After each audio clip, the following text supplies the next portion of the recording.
Akhirnya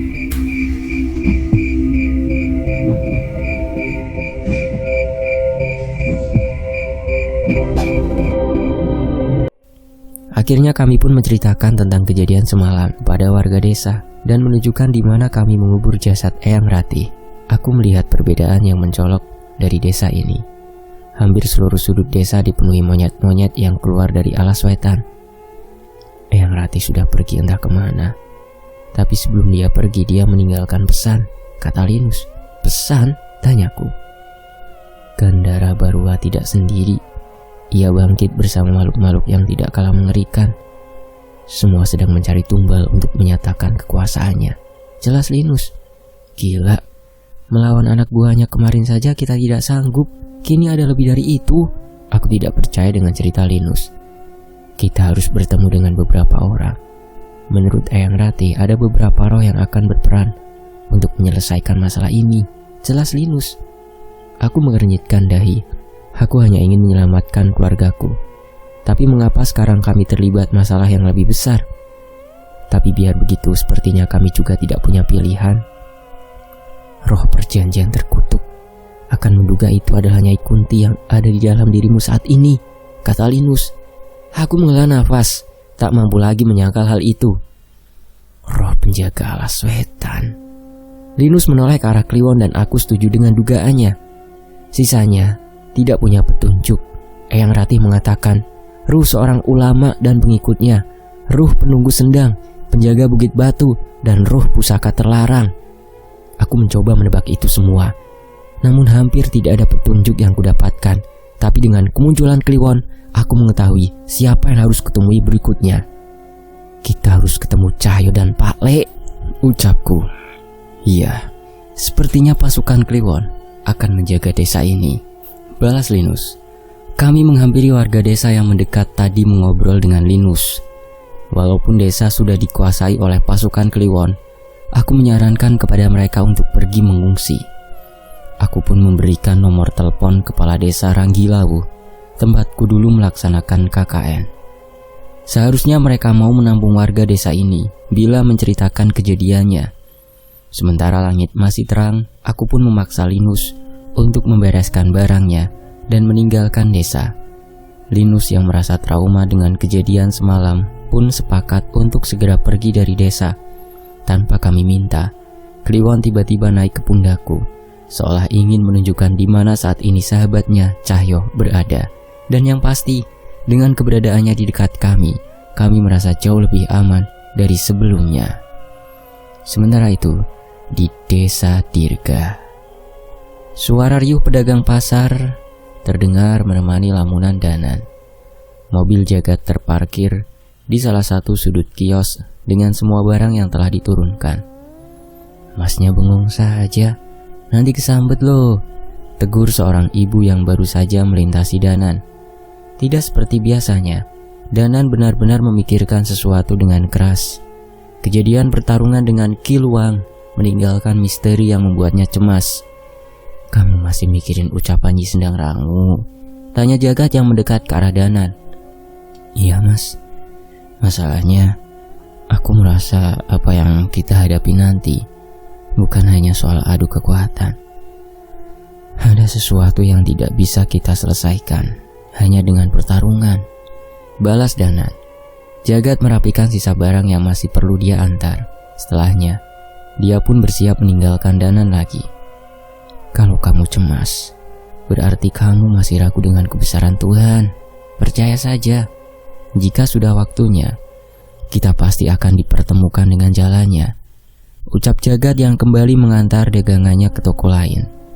Danan kembali melamun, tapi saat ini lamunanku terganggu dengan keberadaan kucing yang berjalan dengan pincang di dekat pasar. Kucing itu seolah memperhatikan seorang kakek yang berjalan dengan membawa tongkat. Ia tengah berjalan untuk menjajakan kerajinan bambu miliknya di pasar. Tapi ada yang aneh. Kakek itu berjalan dengan kaki yang diseret. Sekilas hanya terlihat seperti seorang kakek yang kesulitan berjalan. Tapi dari mataku, aku melihat ada hal yang berbeda.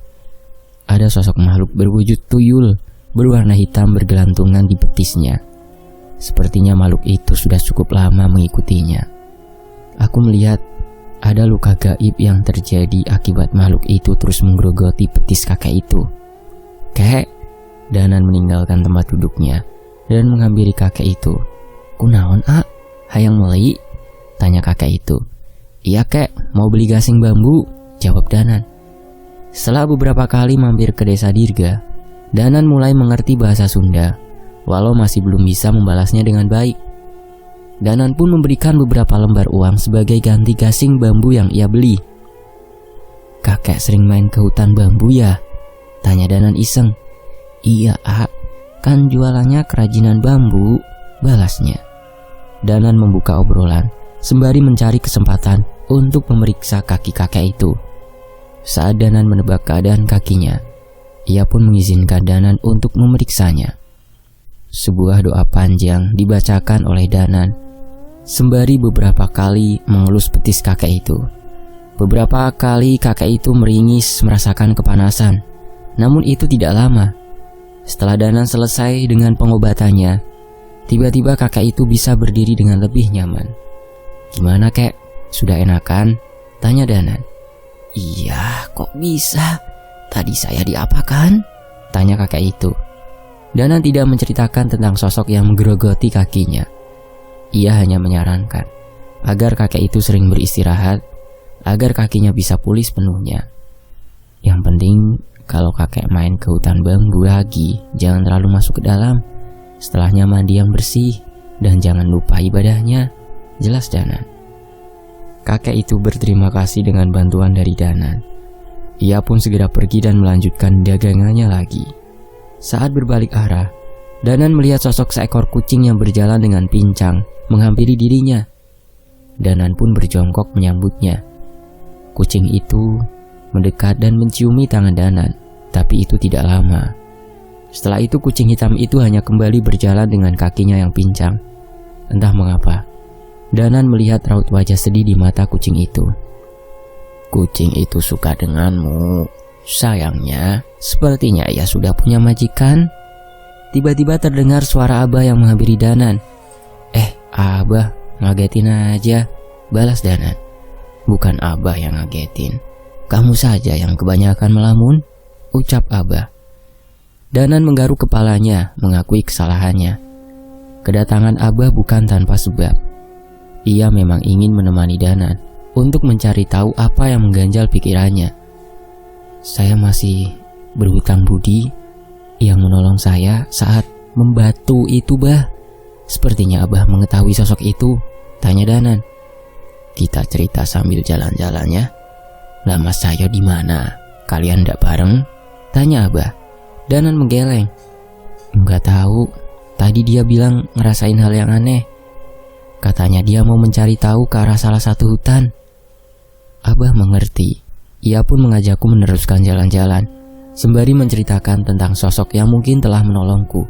Sosok yang Abah kenal dengan nama Ki Langsamana. Di sisi lain, seekor monyet putih terlihat tengah memantau dari kejauhan. Entah kebetulan atau ia memang mengenali sosok Cahyo. Saat tengah menikmati segelas kopi, Cahyo merasa Wonosuro gelisah memberi petanda. Tanpa kesulitan, Cahyo pun menemukan sosok monyet putih yang memandangnya dari kejauhan. "Kenapa, Mas?" tanya Dirga yang menemani Cahyo di rumah. "Monyet putih, Dirga. Mitosnya, kalau sudah ada monyet putih yang keluar dari hutan menunjukkan wujudnya, itu adalah pertanda akan adanya bahaya," balas Cahyo. "Yang benar, Mas?" tanya Dirga. "Iya." Cahyo pun mencari kunci motornya dan berpamitan pada Dirga untuk mengikuti kemana kerah putih itu melangkah. Kera itu berlari dengan cepat. Dari jauh, Cahyo juga melihat ada beberapa kera lain yang mengikuti dirinya. Jelas, kera putih itu berniat ingin memberitahu sesuatu. Sementara itu di sebuah hutan, kera putih itu masuk ke hutan tersebut. Cahyo tidak ingin gegabah. Ia memperhatikan hutan itu secara seksama dan memang merasakan ada sesuatu yang mengerikan di sana. Saat melewati sebuah jembatan, tiba-tiba terlihat burung-burung hitam yang jenisnya sulit untuk dikenali berterbangan dari dalam hutan. Cahyo pun menghentikan Vespa tuanya dan memperhatikan tempat itu. Wonosuro terlihat gelisah. Tenang Wonosuro, seharusnya hutan semengerikan ini disegel dan jangan dibiarkan siapapun untuk masuk, ucap Cahyo kepada Wonosuro. Jelas kejadian berterbangan burung-burungnya itu adalah sebuah pertanda. Setidaknya Cahyo sudah mengerti maksud dari kera putih itu. Ia pun memutuskan untuk menceritakan kejadian ini pada Pak Lek dan Danan untuk meminta pendapat tentang keadaan hutan ini. Saat hendak melaju sepeda motornya, tiba-tiba Cahyo merasakan perasaan aneh yang cukup mengancam. "Kamu juga ngerasain juga kan Wonosuro?" tanya Cahyo pada sosok yang bersemayam di dirinya itu. Wonosuro memberi isyarat, tapi ia tidak melihat sosok berbahaya apapun di sana. Ia tidak mungkin mengabaikan perasaan itu. Tapi saat menoleh, yang ia lihat adalah seorang pria berambut panjang yang juga tengah memperhatikan fenomena di hutan itu. Merasa tidak menemukan sosok aneh, Cahyo pun memiliki untuk tidak menghiraukannya. Menurutnya tidak mungkin perasaan mengancam itu berasal dari seorang manusia. Ia pun segera melaju Vespa tuanya dan kembali untuk mendiskusikan ini dengan Pak Lek. Di sisi lain, dari sudut pandang Cahyo, suara petir memecah keheningan malam berpadu dengan hujan yang tidak kunjung henti sejak pagi. Biasanya, hujan adalah alasanku untuk bermalas-malasan di rumah dan menghabiskan waktu untuk tidur di kasur. Tapi tidak kali ini. Sudah beberapa minggu setelah aku berhasil memulihkan roh Wonosuro setelah ia kehabisan kekuatannya. Tapi sejak saat ia pulih, ia selalu merasa gelisah, seolah merasakan sesuatu yang tidak biasa. Bule juga mengabariku bahwa sudah beberapa hari ini Kliwon menghilang dan tidak kembali ke rumah. Hal ini benar-benar membuatku khawatir. Hutan, kalau memang ada kekuatan yang menyegelnya, seharusnya itu nggak akan menjadi bahaya kan Jul? Tanya Danan yang juga ikut khawatir setelah aku ceritakan tentang sebuah hutan yang menarik perhatianku. Aku juga berpikir begitu. Tapi Wonosuro gelisah dan pertanda alam juga sudah terlihat. Aku merasa cepat atau lambat kita akan berurusan dengan hutan itu, jelasku. Danan berpikir sesaat. Aku tahu ia adalah orang yang paling khawatir dengan peringatan yang dikatakan oleh Nyi Sendang Rangu saat kami selesai berhadapan dengan Ki Luang. Ya sudah, kita putuskan nanti soal hutan itu. Lebih baik kamu nyamperin Pak Lek. Katanya ada teman lama kalian yang ingin bertemu, ucap Danan. Ucapan Danan benar. Pak Lek sudah menelponku dan memintaku menemuinya di terminal. Ada teman lama kami yang menyusul ke kota ini untuk bertemu dengan kami. Iya Nan, kita janjian besok pagi kok, balasku. Memang siapa toh yang datang? Kok Pak Lek sampai harus menjemput ke terminal? Tanya Danan. Belum tahu Nan, mungkin kalau sudah ketemu nanti aku akan ingat, balasku. Danan mengerti. Sepertinya ia ada acara tersendiri dengan Abah. Entah mengapa, dia begitu terobsesi dengan sosok ruh yang menyelamatkan nyawanya saat sempat membatu. Sementara itu, di sisi lain, seorang pria yang cukup berumur tengah terduduk di pinggir trotoar terminal sembari menikmati teh segar yang tersaji dalam botol kaca. Aku pun segera menghampirinya dan menegurnya. Wah, korban iklan nih Pak Lek. Apapun makanannya, minumnya, bayarin dulu Jul. Pak Lek lupa bawa duit. Belum sempat menggodanya, Pak Lek sudah memalakku untuk membayarkan minuman yang ia minum sembari melamun dulu. Yalah, belum sempat ngomong, udah hilang 5.000 perak, ucapku. Seger Jul, pesen aja ndak usah malu-malu, balas Pak Lek.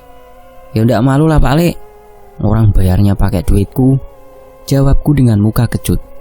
Tapi walau begitu, tetap saja embun dingin yang terlihat berkeringat dari teh botol kaca itu membuatku menelan ludah dan ingin meneguk hal yang serupa. Bu, saya pesan satu juga, teriakku memesan es teh yang menggoda itu. Yang terjadi saat ini di sana adalah dua manusia tidak jelas yang tengah menikmati minuman dingin sambil duduk di pinggir trotoar. Memangnya siapa yang mau ketemu Pak Lek? Lupa namanya Jul, balas Pak Le singkat. Lah piye toh? Udah janjian mau ketemu malah lupa namanya, protesku. Namanya lupa, pasti yang gak inget toh Jul. Piye toh? Balas Pak Le.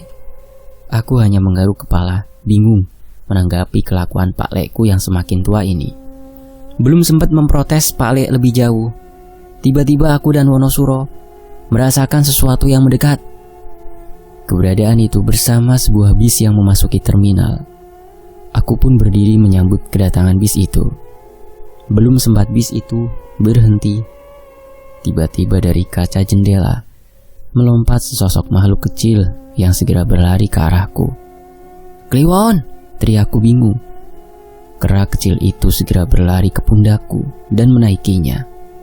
Tanpa sadar, rambutku sudah berantakan dibuat olehnya. Aku penasaran dengan siapa dia datang ke tempat ini. Tepat saat bis itu berhenti, aku melihat dua orang yang wajahnya tidak asing. Dia adalah orang-orang yang pernah membantuku di Alas Wetan dulu. Mas Linggar? Mas Linus? Tanyaku menyambutnya. Pak Le, Cahyo, waduh maaf ya, tadi agak macet, nunggu lama ya, ucap Mas Linggar. Walah ndak kok, es teh botol aja belum habis, balas Pak Le menyambut mereka berdua. Seseorang yang datang bersama dengan Mas Linggar adalah Mas Linus.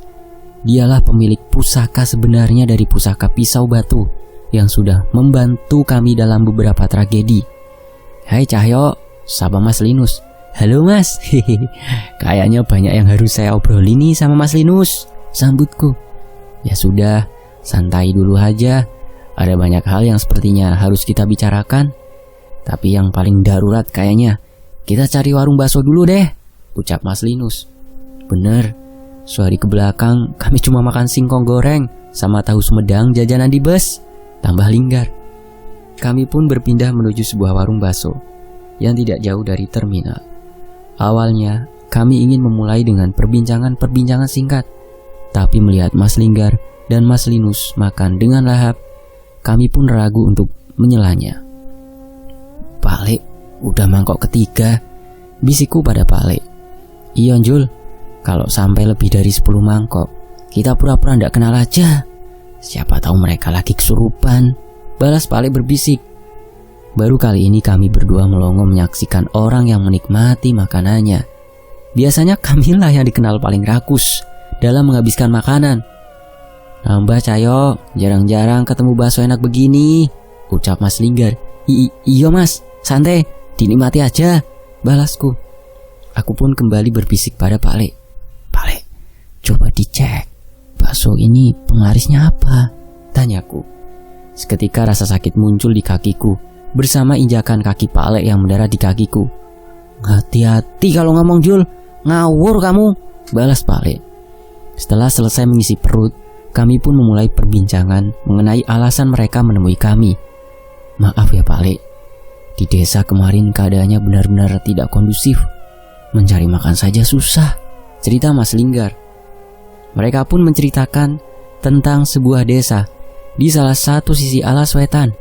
Saat mereka datang, desa ini sudah dikuasai oleh berbagai sosok tak kasat mata.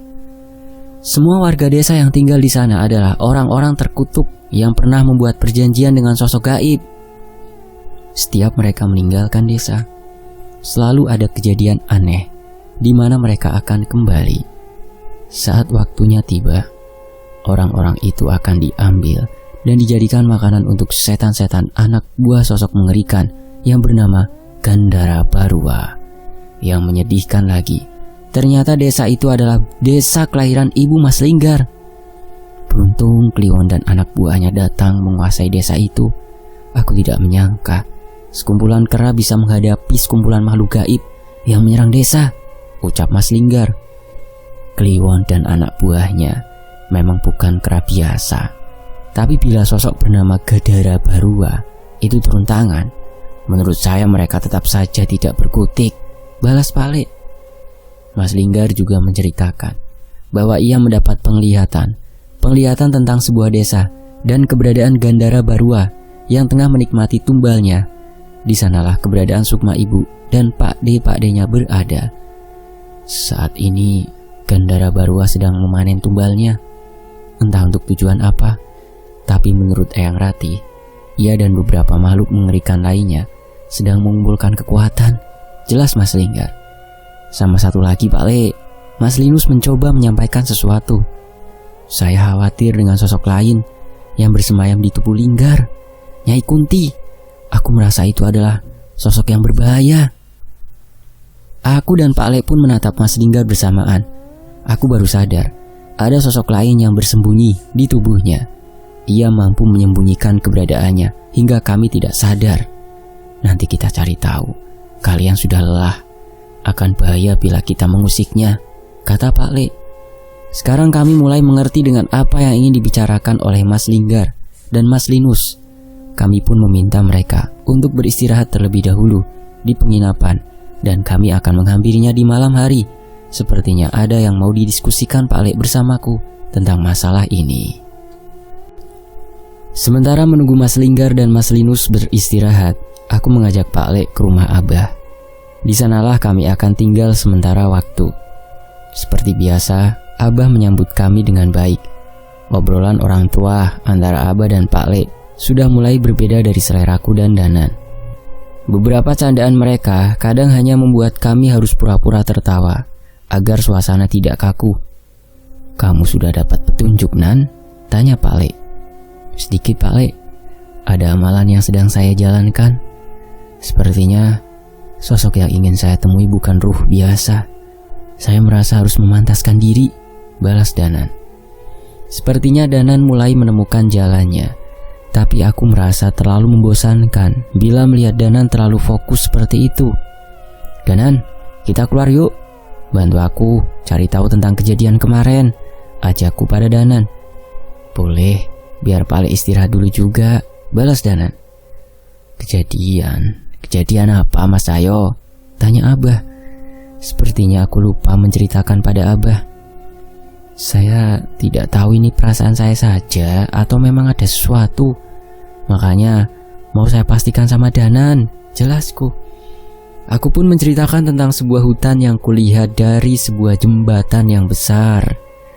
Hutan itu sepertinya terletak di sebuah kampung yang besar. Saat itu aku melihat sosok burung-burung berwarna hitam berterbangan dari dalam hutan itu. Anehnya aku bahkan tidak mengenali jenis burung tersebut. Astaghfirullahaladzim. Abah membaca istighfar saat mendengar ceritaku. Melihat hal itu, aku pun mengambil kesimpulan bahwa ini bukan pertanda baik.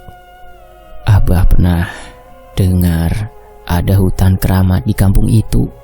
Kalau tidak salah namanya Kampung Wetan Tilas Jajah. Mas Cahyo benar-benar melihat burung itu berterbangan? Tanya Abah. Iya Bah, jelas sekali. Hanya orang-orang tertentu yang bisa melihat pertanda itu. Burung-burung itu tidak bisa dilihat oleh orang biasa, cerita Abah. Mendengar cerita Abah, aku jadi semakin cepat-cepat ingin mencari tahu tentang hutan itu.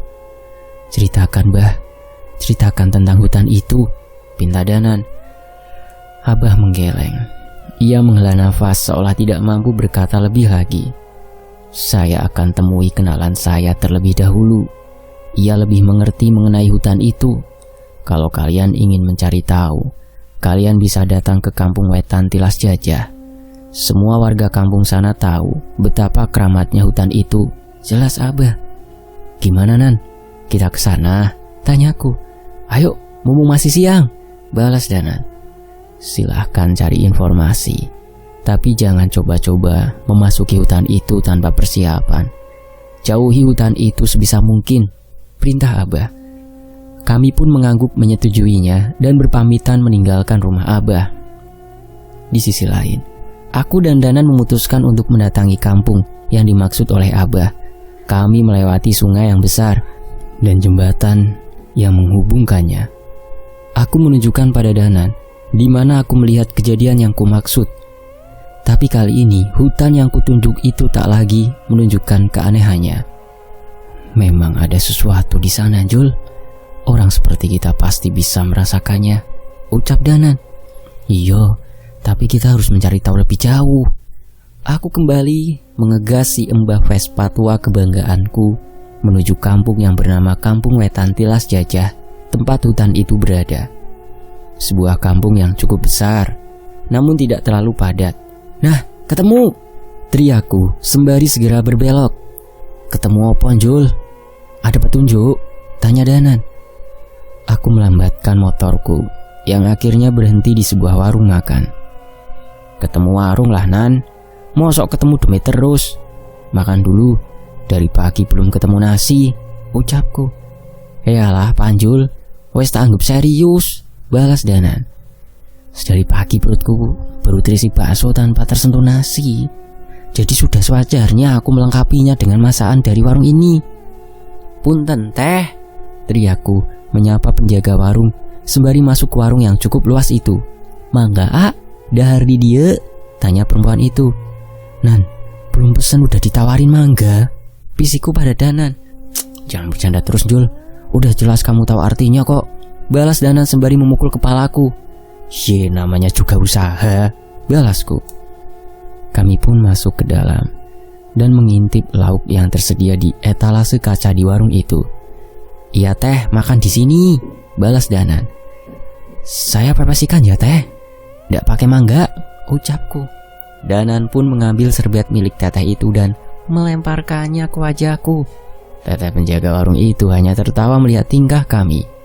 "Maafin ya teh, teman saya lagi kumat. Jadwal kontrolnya udah kelewatan soalnya," ucap Danan. Aku pun segera mengambil piring yang telah terisi nasi dan pepes ikan dan membawanya ke meja. "Teh, saya teh pesan es teh buatan teteh yang dibikinnya teh pakai teh celup dan gulanya teh sedikit ya teh," ucap Danan yang sepertinya gatal ingin ikutan menggoda teteh itu. "Hati-hati teh, teman saya yang itu jadwal kontrolnya malah udah lewat sebulan. Jangan ditanggepin," teriakku dari jauh. Aku dan Danan cukup puas melihat teteh penjaga warung itu menahan tawa melihat kelakuan kami. Sepertinya warga desa sini juga ramah-ramah. Beruntung bercandaan kami tidak mengganggu pelanggan warung yang sebenarnya cukup banyak. Hampir setengah kapasitas warung ini penuh oleh warga yang menyisihkan waktunya untuk istirahat makan. "Enak tenan, Nan," ucapku memberi pendapat tentang masakan yang kumakan. "Iya, Jul, nggak semanis masakan di Klaten ya, tapi masakan Sunda masih masuk ke lidah kita, apalagi pepes-pepesan," balas Danan. Dalam sekejap makanan di piring kami sudah menghilang dan bergeser berganti menjadi segelas es teh manis penutup menu makan kami. "Teh, kalau hutan yang di sebelah sana itu hutan apa sih teh?" Danan mulai menggali informasi mengenai hutan yang ku maksud. "Waduh, saya sih taunya itu hutan desa, tapi memang katanya ada salah satu sisi hutan yang dianggap keramat," cerita teteh penjaga warung. "Itu hutan apa teh? Kenapa bisa dianggap keramat?" tanyaku. Teteh itu mengernyitkan dahinya. "Kalau itu saya kurang tahu. Biasanya orang-orang yang sudah lama di desa ini yang tahu tentang cerita hutan itu," jelasnya. Kami mengangguk-angguk mendengar penjelasannya. Walau sebenarnya kami cukup kecewa karena tidak langsung mendapat informasi. "Leweng Sasar, itu nama hutan keramat yang kalian tanyakan?" Tiba-tiba seorang pria bergabung dalam percakapan kami. Pria itu duduk bersama temannya sembari menikmati segelas kopi hitam. "Leweng Sasar?" Danan penasaran. "Leweng Sasar, tanah berem. Orang dulu menyebutnya begitu. Hutan itu selalu membawa petaka." Teman dari orang tadi ikut dalam perbincangan kami. Kami pun berbalik arah dan bergabung dengan meja kedua orang itu. Maaf mas, sampai lupa memperkenalkan diri. Saya Danan, dan ini teman saya Cahyo. Masnya tahu tentang hutan itu?" tanya Danan. "Saya Karta, dan ini Mimin. Kalian teh bukan orang sini?" tanya Karta. "Iya, bukan. Kami dari Jawa Tengah." "Pantas saja manggilnya mas," balas Mimin. "Iya nih kebiasaan," balas Danan. Karta pun mulai menceritakan tentang keberadaan Leweng Sasar. Setiap orang yang memasuki hutan itu hampir dipastikan akan tersesat. Konon mereka tersesat bukan karena tidak mampu menentukan arah, tapi ada campur tangan gaib di sana. Hanya orang-orang tertentu yang memiliki kemampuan yang bisa lolos dari hutan itu. Bahkan tanaman hijau saja bisa menjadi tanah merah dalam sekejap di sana. Seseram itu? Tanya Danan. Lebih dari itu, hutan itu juga sarangnya ilmu hitam dan pesugihan. Bahkan sebagian orang juga menyebutnya leweng sarebu lelembut atau hutan seribu lelembut. Jelas Mimin. Alas sewu lelembut. Kenapa julukannya bisa sama seperti Alas Wetan ataupun hutan di desa Gandurjo, kampung Nyai Jambrong? Bisikku pada Danan. Danan menggeleng. Yang pasti saat ini kami mengetahui ada satu lagi hutan yang berbahaya seperti kedua hutan tadi. Tapi kalian tidak usah khawatir. Hutan itu sudah disegel dan tidak bisa dimasuki oleh siapapun. Hal yang buruk dari hutan itu pun tidak akan keluar bila tidak ada yang mengusik segel itu. Jelas Karta. Segel? Segel seperti apa? Tanyaku. Aku membayangkan segel yang dimaksud seperti saat pusaka Mas Linus menutupi Alas Wetan dengan kesaktiannya. Saat itu jangankan berminat untuk masuk, siapapun bahkan tidak menyadari keberadaan Alas Wetan. Ada ilmu seseorang yang menyegelnya. Kami juga kurang mengerti. Tapi selama ini kampung Wetan Tilas Jajah aman-aman saja, hidup berdampingan dengan leweng sasar. Jelas Karta. Aku cukup lega mendengar pernyataan itu. Saya sempat merasakan sesuatu dari hutan itu. Apa dengan tersegelnya hutan itu saya tidak perlu khawatir? Tanyaku. Abaikan saja. Jauhi hutan itu. Bila kalian salah berbuat malah mungkin akan membahayakan desa ini, ucap Mimin. Mendengar penjelasan itu kami pun cukup lega.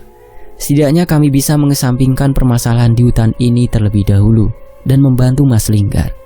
Setelah cukup banyak berbincang, kami pun kembali ke desa Dirga. Sebentar lagi maghrib, aku dan Pak Le sudah berjanji untuk menemui Mas Linggar dan Mas Linus saat matahari tenggelam. Bersambung.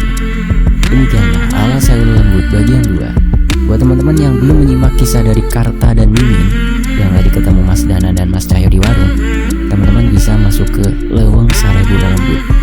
Untuk linknya nanti ada di deskripsi ya, link tontonnya. Dan saya pamit. Terima kasih Mas Joseta.